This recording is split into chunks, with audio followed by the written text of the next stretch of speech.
Lord, please bless my family always. Panginoon, maraming salamat sa aking pamilya. Maraming salamat at lagi silang andyan. Sila po ang aking inspirasyon, ang aking lakas. Sila po ang nagiging kakampi ko sa mga pagsubok ng buhay.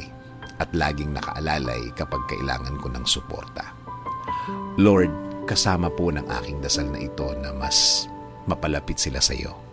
Mas makilala ka nila. Mas malaman pa nila ang iyong kabaitan. Kasama ng nakikita nila sa aking buhay na ikaw ang pinagkukunan ko ng lakas sa araw-araw.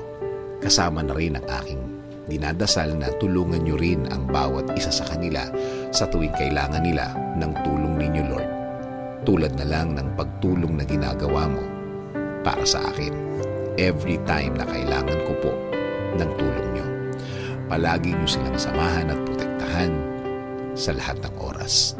Alam ko po na napakadelikado na sa labas at kailangan nila ng proteksyon ninyo sa mga buhay nila, kasama na ang kani-kanilang mga trabaho.